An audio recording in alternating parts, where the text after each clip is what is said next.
Now that the entirety of Fighter Pack 1 has been released, I thought it'd be time to make a video like this. In fact, I think we're pretty close to getting a Fighter Pack 2 trailer, so much so that even Injustice's YouTube channel went out of the way to upload Fighter Pack 1 now available, as if to imply, like, it's done. It's over, Fighter Pack 1 is out of here, we're done with it. Moving on to the next Fighter Pack, I can't wait to see the trailer for that one, but I want to talk specifically about Fighter Pack 1 and all of the pros and cons we got out of it, although, keep in mind, I'm a little bit biased here because I actually loved all of the characters that came out of Fighter Pack 1. So I'm going to start off in order, Red Hood. Overall, I would say Red Hood is probably my third favorite character from Fighter Pack 1, and I'm going to justify that a little bit later on, but even though he is the third favorite character for me, he is still very well designed. He has really good voice lines, and especially now that we've seen his interactions with Starfire, where he goes on to mention Dick Grayson directly, aesthetically, the design is very, very good. Moveset-wise, I'm not a huge fan of it. Everything he does is kind of awesome, flashy, all the animations are really good, but from an actual gameplay perspective, playing the character doesn't quite feel right for me. Obviously, this would change with time, but overall, the first experience with a character is probably one of the most important experiences with a character, especially for people who don't intend to put in hundreds of hours into the game,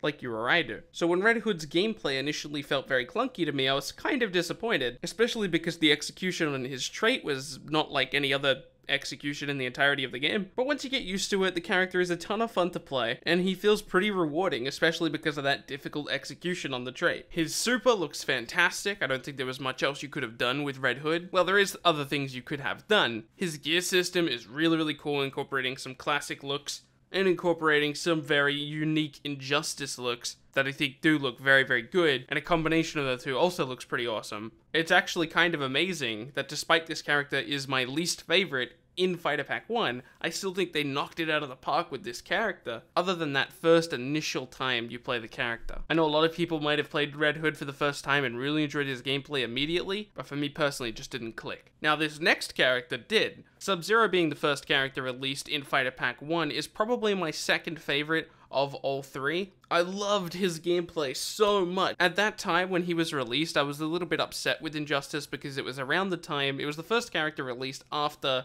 all my stats got reset. I was pretty demotivated to actually play the game. So when Sub-Zero was released and his gameplay was as fluid as it got me very excited to play the game because so much of his kit is very fun to use, and even the first time you ever use it, there's a very simple thing you can figure out, which is, okay, as long as I can freeze the opponent through whatever means necessary, I can land a back 3, and then I can combo off of that. It's a very simple, I'm not even sure simple is the right word, it's very fluid, it's very obvious that that's the way you want to get damage in. As far as his interactions go, it's very awesome to see some references towards DC versus Mortal Kombat, despite that game pretty much being ignored by the entirety of the FGC.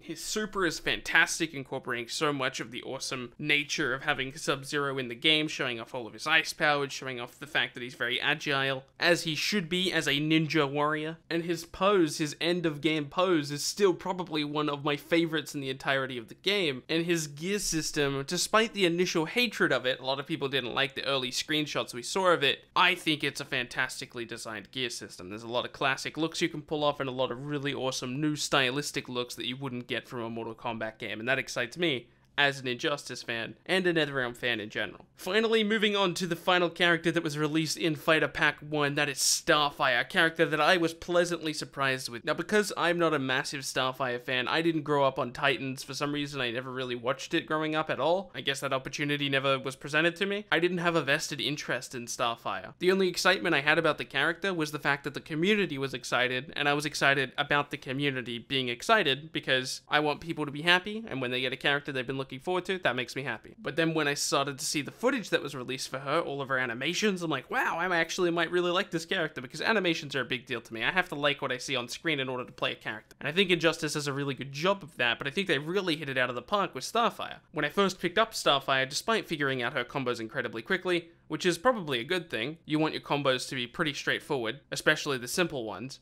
in order for new players to be able to play the character and enjoy the character. And Starfire gives you that experience. There are very many complicated and unique combos that you can do with Starfire that aren't very obvious when you jump into practice mode, but there are so many very easy, simple to do, basic combos that you can do with Starfire, and most of that is because of her very unique and interesting trait, which basically acts as an extra special ability that you can use straight after another special ability, which is fantastic. I love the design behind that, and I think it works very well for Injustice. Her super, I think, was very well done. Her winning animation, her entrance, all of that stuff is really, really good. Her gear system on the character is fantastic from what I've seen, but I actually don't have any of it in-game, or at least not a lot of it. As you guys saw from my Mother Box opening video, I didn't get too lucky. In fact, I got fairly unlucky. So unfortunately, no awesome Starfire gear for me, but nonetheless, I do know that that awesome gear exists. So just running through it one more time, my favorite character in Fighter Pack 1 has been Starfire,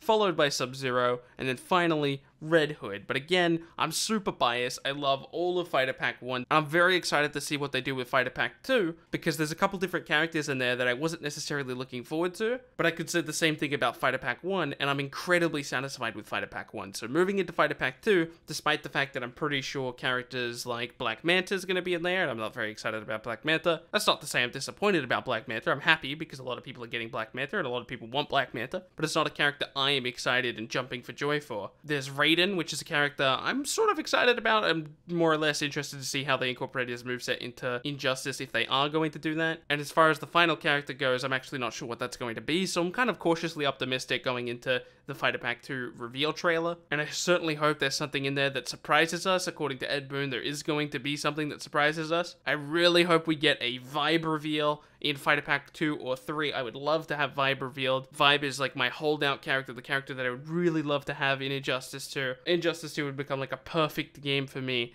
if Vibe was in the game. Hey, you know what? I just thought of something. This is randomly off topic, but if the gender swap thing with Premier Skins was actually allowed, like if we could do that, if we could incorporate different characters through gender swap Premier Skins, how cool would it be to have Vibe be a Premier Skin for Black Canary? He could do a lot of that stuff. He's trained in martial arts, and you could just replace the Scream animation with him kind of doing his Vibe thing. It's not exactly what I want. I would prefer Vibe to be his own character slot, but I'll do anything to have Vibe in the game right now, man. I just want Vibe. Vibe would be sick. Alright, thank you guys for watching this video. My name is Bilbzy. If you did enjoy this video, make sure you hit the like button. I'll be back with another video tomorrow. Thank you for all your well wishes since I've been sick. Seriously, it puts a smile on my face every time I see stuff like that. It genuinely makes me happy. I'm feeling a lot better now. I'm still a little bit sick. I can kind of feel it, and you can probably hear it a little bit as well. But I'm definitely feeling a lot better. So again, thank you guys for watching this video. I'll see you tomorrow.